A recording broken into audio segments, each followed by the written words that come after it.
நான் காதலிக்கிற பொண்ணு என்னை விட்டு விலகி போயிட்டு இருக்கு. அந்த பொண்ணு எப்ப எனக்கு கிடைக்கும்னு கிளி எலி எதையாவது கூப்பிட்டு கேளு. கணேசா, அவருடைய யோகாதிபலன் அமைப்பு நல்லது கெட்டது இந்த நேரம் நடக்க வேண்டிய பலாபலன், அவர் நினைக்க வேண்டிய காரியம் வெற்றியா தோல்வியா அப்படிங்கறத சிந்திச்சு பாரு கண்ணே. கூண்ட திறந்து விடியா கணேசா. கணேசா, என்னையா கிளி பறந்துருச்சு? இதுவரை பொண்ணு கல்யாணத்தை பத்தி நாங்க நினைச்சு கூட பாக்கலங்க. அது வேற மேற்கொண்டு படிக்கணும்னு சொல்லிட்டு இருந்துச்சு. எங்களுக்கும் வசதிக்கு தகுந்த மாதிரி செய்ய கொள்ள. நானே தானே என் பையனுக்கு பொண்ணு கேட்க வந்திருக்கிறேன். அப்புறம் வசதிகளை பத்தி என்ன கவலை? கல்யாணத்துக்கு அப்புறமும் உங்க பொண்ணு ஆசைப்பட்டா எங்களால படிக்க வைக்க முடியும்னு நினைக்கிறேன். வேற ஏதாவது சொல்லுங்களா?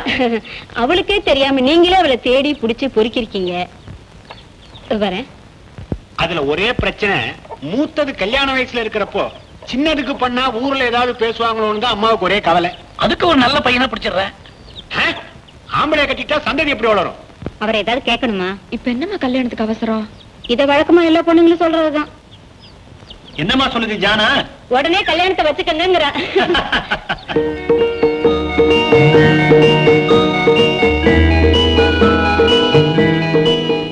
சம்பந்தி பெரிய கோடீஸ்வரன் இல்ல, நம்ம பொண்ணுக்கு மட்டும் என்ன குறைச்சல்? அதானே. ஏய் ஜானா, அது உன்னதான் காதலிக்குது. எது? அதான் உண்மை தெரிஞ்ச உடனே ஒரே அழுக, மலையில இருந்து குதிக்க போறேன்னு ஒரே கலாட்டாடி. ஒரு நிமிஷம் இரு வரேன்னு ஒரு சுவிங்க வாங்கி கையில குடிச்சிட்டு ஓடி வந்தேன். அடியாமா, முதல்ல சரின்னு சொல்லு. பாவண்டி அது, ப்ளீஸ் ப்ளீஸ். வரும்போது பார்த்தல ஒரு கும்பல். இன்னைக்கு தான் எனக்கு வீட்டுல ஒரு வரம் நிச்சயம் பண்ணிருக்காங்க. கங்க்ராச்சுலேஷன்ஸ். ஐயோ, அது செத்துடுமே. ஏய் பாவம், ப்ளீஸ். மலை உச்சில உட்கார வச்சுட்டு வந்திருக்கேன். நீ இல்லைன்னு சொன்னா கீழே குதிச்சிருப்பா. இத பாரு, என்னால அம்மா கிட்ட போய் காதலுக்கு இதெல்லாம் பேச முடியாது. எல்லாருக்கும் விஷயம் தெரிஞ்சு போச்சு, அசிங்கமாயிடும்.